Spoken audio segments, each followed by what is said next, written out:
Hi friends, welcome to Kiran reviews YouTube channel. ముందుగా ఈ వీడియోకి లైక్ చేయండి. కన్నతల్లి ప్రేమకు నోచుకొని ఆనంది తన భర్త ఆదిత్య నమ్మకం కోసం అత్త సునంద కుట్రల మీద చేస్తున్న ఒంటరి పోరాటం ఇప్పుడొక కీలక మలుపు తిరగబోతోంది. కార్యాలయాల్లో జరిగిన సమావేశం తర్వాత ఆనంది తన గదికి చేరుకుని దీర్ఘాలోచనలో పడిపోయింది. తన కన్నతల్లి జ్యోతమ్మ మరియు తండ్రి సూర్యప్రసాద్ల కీర్తి ప్రతిష్టలను పెంచే బాధ్యత ఇప్పుడు తన భుజాలమీదే ఉందని ఆమెకు స్పష్టంగా తెలుసు. కేడీ గార్మెంట్స్ని ఎలాగైనా మార్కెట్లో నిలబెట్టాలని ఆమె గట్టిగా నిశ్చయించుకుంది. తన భర్త ఆదిత్యాకి తనమీద ఉన్న అపార్థాలు తొలగిపోయి తన నిజాయితీని మెచ్చుకునే రోజు త్వరలోనే వస్తుందని ఆమె మనసు చెబుతోంది. శ్రీతన్ తన సొంత తమ్ముడు అని తెలిసిన తర్వాతే ఆదిత్య వాళ్ల అమ్మ సునందగారి మాటను కాదని తాను ఆ పెళ్లి చేశానన్న నిజం ఆదిత్యాకు తెలిసినా అతను ఇంకా ఎందుకు తనను దూరం పెడుతున్నాడో తలచుకుని ఆమె కళ్ళు చెమర్చాయి. అత్తగారు సునంద తనమీద పెంచుకున్న ద్వేషం అంతకంతకూ పెరుగుతోందే తప్ప తగ్గడంలేదు. ఆదిత్యాకు మరొక పెళ్లి చెయ్యాలని సునంద చేస్తున్న ప్రయత్నాలు ఆనంది మనసును ముక్కలు చేస్తున్నాయి. అయినా సరే తాను వెనకడుగు వేసే ప్రసక్తే లేదని, ఈ హైదరాబాద్ టెక్స్టైల్స్ పోటీలో గెలిచి తీరుతానని ఆమె తన ఇష్టదైవమైన గుడిలోని శివయ్య మీద భారం వేసి తన డిజైన్ పనుల్లో నిమగ్నమైపోయింది. తాను చిన్నప్పుడు జాతరలో తప్పిపోయిన కుట్టిని అని వీధుల్లో పడిన కష్టాలు ఆమెకు ఇప్పుడొక ఆయుధంగా మారాయి. ఎవరన్ని కుట్రలు చేసినా తన లక్ష్యాన్ని చేరుకోవాలని ఆమె తన పట్టుదలను మరింత పెంచుకుంది. మరోవైపు ఆదిత్య వాళ్ల ఇంట్లో సునంద తన గదిలో అటూ ఇటూ అసహనంగా తిరుగుతోంది. అప్పుడే నకిలీ జీవన అక్కడికి వచ్చింది. ఆనంది సమావేశంలో మాట్లాడిన తీరు, ఆమెకున్న ఆత్మవిశ్వాసం చూసి నకిలీ జీవన లోలోపల రగిలిపోతూనే ఉంది. జ్యోతమ్మ కన్నకూతురు కుట్టి ఆనంది అని అందరికీ తెలిస్తే తనను ఆ ఇంట్లోంచి గెంటేస్తారని నకిలీ జీవనకు బాగా తెలుసు. అత్తయ్య, ఆ ఆనందికి ఎంత పొగరు చూశారా? అసలు మనల్ని లెక్క చేయకుండా పోటీకి వెళ్తానని అందరి ముందు ఎంత ధైర్యంగా చెప్పిందో. ఒకవేళ ఆ పోటీలో ఆనంది గెలిస్తే ఆదిత్యగారు ఆమెను మెచ్చుకుని మళ్లీ ఈ ఇంటికి తీసుకొస్తారేమో అని సునందను రెచ్చగొట్టడం మొదలుపెట్టింది. ఆ మాటలకు సునంద మరింత కోపంతో రగిలిపోతూ, అలా జరగడానికి వీల్లేదు జీవన. నా కొడుకు జీవితంలోకి ఆ ఆనంది మళ్లీ అడుగుపెట్టకూడదు. ఆదిత్యకి త్వరలోనే మరో పెళ్లి చేసి తీరుతాను. అంతకంటే ముందు ఆనంది ఆ పోటీలో ఓడిపోయి అందరి ముందు తలదించుకునేలా చెయ్యాలి. ఆమె ఆత్మగౌరవం దెబ్బతింటే కాని ఈ ఇంటివైపు కన్నెత్తి చూడదు. ఆ పోటీలో ఆమె ప్రదర్శించబోయే బట్టలన్నీ నాశనమవ్వాలి. దానికి నేను ఒక మనిషిని ఏర్పాటు చేస్తాను అని తన కుట్రకు పదును పెట్టింది. సునంద కళ్లలో తన కోడల్ని ఎలాగైనా ఇంట్లోంచి తరిమేయాలనే పంతం స్పష్టంగా కనిపిస్తోంది. అదే సమయంలో ఆదిత్య తన గదిలో ఒంటరిగా కూర్చుని ఆనందితో గడిపిన క్షణాలను గుర్తుచేసుకుంటున్నాడు. ఆనంది ఎంత అమాయకురాలో, ఆమె మనసు ఎంత మంచిదో అతనికి తెలుసు. కాని తన తల్లి మాటను కాదని ఆమె శ్రీతన్ పెళ్లి చేయడం అతనికి ఇంకా కోపాన్ని తెప్పిస్తోంది. ఆనంది, నువ్వు జ్యోతమ్మగారి కన్నకూతురు అని తెలిసినప్పుడు నేను ఎంత సంతోషించానో తెలుసా? కాని ఆ జ్యోతమ్మగారిమీద ఉన్న ప్రేమతో నా తల్లి మనసును ఎందుకు గాయపరిచావు? ఒక భార్యగా నా పక్కన నిలబడాల్సిన నువ్వు నా తల్లికి శత్రువులా ఎలా మారావు అని తనలో తానే మదనపడుతున్నాడు. అప్పుడే అక్కడికి వచ్చిన అతని తండ్రి ఆదిత్య భుజం మీద చెయ్యివేసి ఓదార్చాడు. ఒక తండ్రిగా నిన్ను చూస్తుంటే నాకు చాలా బాధగా ఉందిరా. ఆనందికి జ్యోతమ్మగారిమీద ఉన్నది కేవలం అభిమానం కాదు, అది రక్త సంబంధం. కన్నతల్లి అని తెలిసాక ఏ బిడ్డ అయినా అలాగే చేస్తుంది కదా. నీ తల్లి సునంద పంతం పట్టి నీకు రెండో పెళ్లి చెయ్యాలని చూస్తోంది. కాని అది మీ ఇద్దరి జీవితాలను నాశనం చేస్తుంది. ఆనందికి నువ్వంటే ప్రాణం. ఆ పిల్ల ఒంటరిగా అటు వ్యాపారాన్ని ఇటు బంధాలను నిలబెట్టుకోవడానికి ఎంతగా పోరాడుతోందో అర్థం చేసుకో అని ఎంతో బాధ్యతగా చెప్పాడు. కాని ఆదిత్య మనసులో అహంకారం, ప్రేమ మధ్య తీవ్రమైన యుద్ధం జరుగుతోంది. సునంద తీసుకునే నిర్ణయాలను ఎదిరించలేక, అలాగని ఆనందిని మర్చిపోలేక ఆదిత్య నరకమనుభవిస్తున్నాడు. ఇక సూర్యప్రసాద్ గారి ఇంట్లో కూడా వాతావరణం వేడెక్కింది. ఆనందికి పిన్ని అయినప్పటికీ ఎప్పుడూ ఒక బద్ధశత్రువులా ప్రవర్తించే ఇందుమతి తన గదిలో భర్త శంభూ మీద అరుస్తోంది. చూశారా అండి, ఆ జ్యోతి కూతురువని చెప్పుకుంటూ తిరుగుతున్న ఆ నకిలీ జీవన ఒకవైపు మన ఆస్తిని అనుభవిస్తోంది. ఇప్పుడు ఆ కుట్టి, అదేనండి, ఆ ఆనంది మళ్లీ ఈ ఇంటికి వస్తే మన కొడుకు వంశీకి ఈ ఆస్తిలో చిల్లిగవ్వ కూడా దక్కదు. మీ అన్నయ్య సూర్యప్రసాద్ గారు ఆ ఆనందిపైనే ప్రేమను చూపిస్తున్నారు.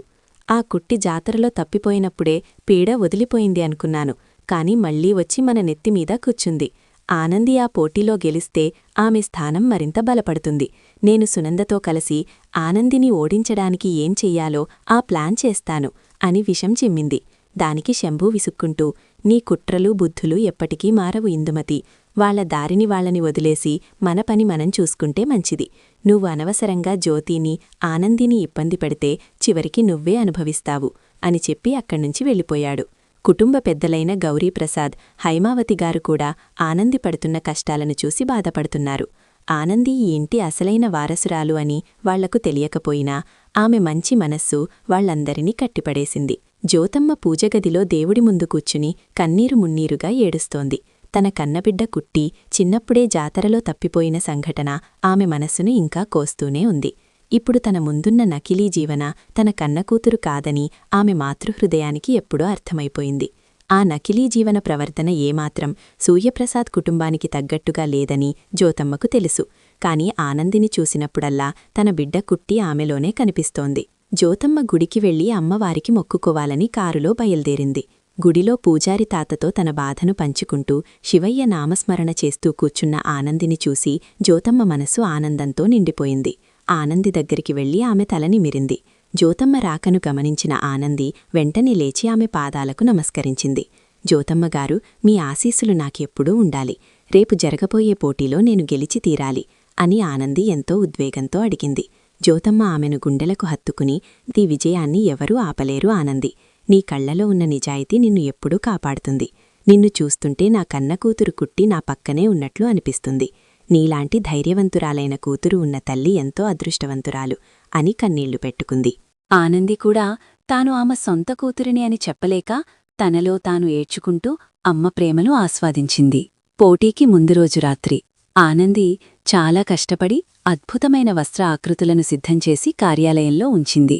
ప్రతి అల్లికలోనూ ఆమె శ్రమ దాగి ఉంది. కాని సునంద మరియు ఇందుమతి పన్నిన కుట్ర ప్రకారం ఒక ఆగంతకుడు చీకట్లో ఆ కార్యాలయంలోకి ప్రవేశించాడు. అతను ఆనంది తయారుచేసిన అందమైన వస్త్రాలను కత్తితో ముక్కలు ముక్కలుగా కోసేసి వాటిపై నల్లటి రంగులు చల్లి అక్కడినుంచి పారిపోయాడు. ఈ విషయం నకిలీ జీవనకు ముందే తెలియడంతో ఆమె ఎంతో పైశాచికంగా ఆనందించింది. ఉదయాన్నే తన కారులో కార్యాలయానికి చేరుకున్న ఆనంది తలుపు తీసి ఆ దృశ్యాన్ని చూసి ఒక్కసారిగా కుప్పకూలిపోయింది. తన కష్టమంతా బూడిదలో పోసిన పన్నీరు అయిపోయింది అనుకుని గుండె పగిలేలా ఏడ్చింది. కాని వెంటనే ఆమెకు చిన్నప్పుడు కుట్టిగా మల్లిక దగ్గర పెరుగుతూ వీధుల్లో తాను పడిన కష్టాలు, పోరాడిన తీరు గుర్తుకొచ్చాయి. నేనోడిపోతే ఆ సునంద అత్తయ్య గెలిచినట్లవుతుంది. జ్యోతమ్మగారు నాపై పెట్టుకున్న నమ్మకం వమ్మవుతుంది. లేదు, నేనోడిపోకూడదు అని తన కన్నీళ్లను తుడుచుకుని వెంటనే నిలబడింది. మిగిలి ఉన్న కొన్ని సాధారణ వస్త్రాలను, దొరికిన రంగులను తీసుకుని తన అపారమైన ప్రతిభతో కేవలం కొన్ని గంటల్లోనే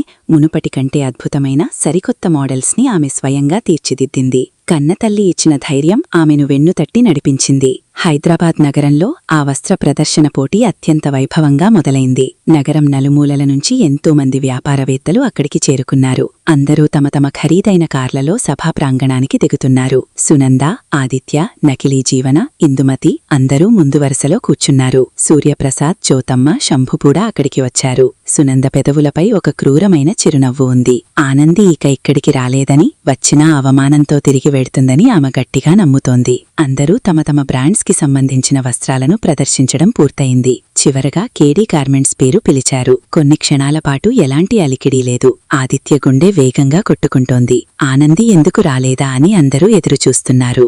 చూశారా, ఆ ఆనంది భయపడి పారిపోయింది అని సునంద హేళనగా నవ్వింది. సరిగ్గా అప్పుడే ప్రాంగణం తలుపులు బార్లా తెరుచుకున్నాయి. అత్యంత ఆత్మవిశ్వాసంతో ఆనంది నడుచుకుంటూ లోపలికొచ్చింది. ఆమె వెనుక అద్భుతమైన సాంప్రదాయ మరియు ఆధునికత ఒట్టిపడే వస్త్రాలను ధరించి కొందరు మహిళలు స్టేజ్ మీదకొచ్చారు. ఆ వస్త్రాల అందం చూసి న్యాయనిర్ణేతలు సహా అక్కడున్నవాళ్లంతా ఆశ్చర్యంతో లేచి నిలబడి చప్పట్లు కొట్టారు. ఆనంది సృష్టించిన ఆ డిజైన్స్ అందరి మనసులను దోచుకున్నాయి. సునంద, ఇందుమతి, నకిలీ జీవన ముఖాలు ఒక్కసారిగా పాలిపోయాయి. తాము అన్నీ నాశనం చేసినా ఆనంది ఇంత గొప్పగా ఎలా తయారుచేసిందో వాళ్లకు ఏమాత్రం అర్థం కాలేదు. ఆదిత్య కళ్లలో ఆనంది పట్ల ఎనలేని గౌరవం పెరిగింది. తన భార్యలో ఇంతటి అపారమైన ప్రతిభ ఉందా అని అతను గర్వంగా ఫీలయ్యాడు. జ్యోతమ్మ అయితే ఆనందంతో సూర్యప్రసాద్ చేతిని గట్టిగా పట్టుకుని ఏడ్చేసింది. తన రక్తం ఎప్పటికీ ఓడిపోదని సూర్యప్రసాద్ సంతోషించాడు. ఆనంది మైక్ తీసుకుని అందరి ముందు ధైర్యంగా మాట్లాడింది. నన్ను కింద పడేయాలని చూసిన కుట్రలే నాకీరోజు కొత్తదారిని చూపించాయి. నా కన్నతల్లి ఆశీస్సులు నాకు రక్షగా ఉన్నంతకాలం నన్నెవ్వరూ ఓడించలేరు అని ఆమె జ్యోతమ్మ వైపు ఎంతో ప్రేమగా చూస్తూ చెప్పింది. ఆ మాటలకు సభలో ఉన్నవారందరూ కన్నీరు పెట్టుకున్నారు. ఆ పోటీలో కేడీ గార్మెంట్స్నే విజేతగా ప్రకటించారు. బహుమతి అందుకున్న ఆనంది నేరుగా స్టేజ్ దిగివచ్చి జ్యోతమ్మ కాళ్లకు నమస్కరించింది. జ్యోతమ్మ ఆమెను గుండెలకు హత్తుకుని నుదుటిపై ముద్దు పెట్టింది. ఆదిత్య ఈ దృశ్యాన్ని చూసి తన భార్య నిజాయితీని, ఆమె గొప్పతనాన్ని పూర్తిగా అర్థం చేసుకున్నాడు. సునంద వేసిన కుట్రలన్నీ అందరి ముందు కుప్పకూరిపోయాయి. తన భర్త ప్రేమను, కన్నతల్లి ఆశీసులను పొందిన ఆనంది ఇక ముందు తాను కన్నకూతురు కుట్టిని అని జ్యోతమ్మకు ఎలా చెబుతుంది, సునంద అహంకారాన్ని ఎలా అణిచిమేస్తుంది అన్నది రాబోయే ఎపిసోడ్స్లో మరింత ఉత్కంఠభరితంగా మారబోతోంది.